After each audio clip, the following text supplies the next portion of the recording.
آپ جانتے ہیں کہ ہم نے ابھی ایک یوم تشکر منایا، بھارت اور پاکستان کے درمیان معاہدہ معطل ہے ابھی بھی سندھ طاس کا، لیکن ایشوز جوں کے تو ہیں. سو دس از دا رائٹ ٹائم کہ آپ لوگ باہر آئیں اور احتجاج کریں، کیونکہ گزشتہ روز میری پروگرام میں ایک وفاقی وزیر کہہ رہے تھے کہ اگر اب آپ لوگ اسلام آباد آئے تو آہنی ہاتھوں سے نپٹا جائے گا. دیکھیں آئینی ہاتھوں سے نبٹنے والے تو نبٹتے رہے ہیں پہلے بھی. دیکھیں ابھی تک کون سی کوئی کسر انہوں نے چھوڑی ہے. جو ظلم و بربریت ہوئی ہے، ہیومن رائٹس کی رپورٹ اٹھا لیں، جو عورتوں کے ساتھ وائلیشن ہوئی ہیں پچھلے ڈیکیڈز کی اٹھا لیں اور اس ایرا کی اٹھا کے دیکھ لیں کہ اس 21ویں صدی کے دور میں جو ظلم و بربریت ہوئی ہے کیا اس کی مثال ملتی ہے؟ جو چار دیواری کا تقدس پامال ہوا ہے اس کی مثال ملتی ہے؟ تو لوگوں نے وہ سہا ہے، مگر یہ چیزیں لوگوں کو اس اپنے اصل مشن سے نہیں ہٹانے لگی. دیکھیں جہاں تک آپ انڈیا کی بات کریں وہ ایک ڈیفرنٹ کانٹیکسٹ ہے. ملک کی یونٹی ہو، ملک کو خطرہ ہو، سارے اکٹھے ہیں. مگر اب جنگ گزر گئی، ٹھیک ہے، پولیٹیکل معاملات چیزیں بھی تو کسی نے دیکھنی ہے نا. اب پولیٹیکل سائیڈ پہ آپ کہیں کہ ہم نے تحریک انصاف کو دیوار سے لگانا ہے کیونکہ ہم نے عدلیہ کو بھی کنٹرول کر لیا ہے، ہمارا ایگزیکٹو پہ بھی پورا کنٹرول ہے، الیکشن کمیشن بھی کنٹرول میں ہے.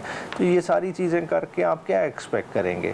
ریئیکشن تو ملے گا. بات ہے کہ کیا عمران خان کی پاپولیرٹی ختم ہو گئی ہے؟ پاپولیرٹی تو ادھر کھڑی ہے. بات ہے اس جن نے بوتل سے باہر آنا ہی آنا ہے، اور جس وقت وہ آئے گا اس کا امپیکٹ سب کو نظر آ جائے گا. اور ایک طرف بانی کہتے ہیں کہ مذاکرات ہوں گے، اسٹیبلشمنٹ سے ہوں گے اور میں ڈائریکٹلی انوالوڈ ہوں گا، لیکن دوسری جانب فرعون اور یزید والے تانے بھی وہ کس رہے ہیں.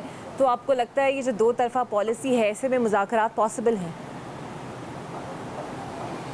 دیکھیں مذاکرات کا تو پتہ نہیں کس کانٹیکس میں، یہ تو ڈائریکٹلی کیونکہ جس طرح سے آپ کے اندر صحافی بھی جاتے ہیں مطلب وہ زیادہ بہتر کلیریفائی کر سکتے ہیں. مگر میں نہیں سمجھتا کہ مذاکرات کی کوئی گنجائش ہے. اگر مذاکرات کی گنجائش ہوتی تو جو ہے نا اس وقت کال کی بات نہ کی جاتی. کال کی اگر بات کی گئی ہے، پارٹی لیڈرشپ کو ہدایت کی گئی ہے تیاری کریں، تو اس کا مطلب کچھ اور ہے.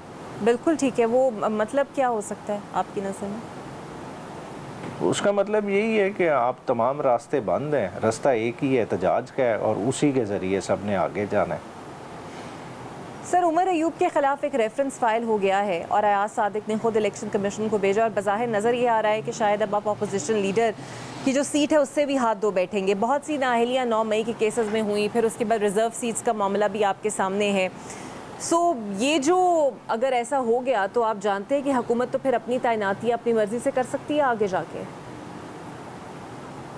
یہ تعیناتی تو وہ آج بھی اپنی مرضی سے کر سکتے ہیں. دیکھیں 8 فروری کا ڈاکہ کوئی چھوٹا ڈاکہ تو نہیں تھا. دیکھیں جس کی 180 سیٹیں تھیں اس کو 80 سیٹوں پہ لا کھڑا کر دیا گیا. اب ریزرو سیٹیں بھی چھین لی گئیں تو اس کے بعد معاملات تو سارے صاف نظر آتے ہیں. مگر مائٹ از رائٹ تو پھر بھی نہیں ہوتا. بات ہے لیڈر آف دا اپوزیشن چلے جاتے ہیں اور چلے جاتے ہیں، کیا اس سے تحریک انصاف یا تحریک انصاف کا نظریہ ختم ہو جائے گا؟ دیکھیں یہ خود پارلیمنٹ کو بے معنی کر رہے ہیں. ان چیزوں ان حرکات سے پارلیمنٹ جو آلریڈی ارریلیونٹ ہوئی ہے وہ پکی اس پہ مور ثبت ہو جائے گی.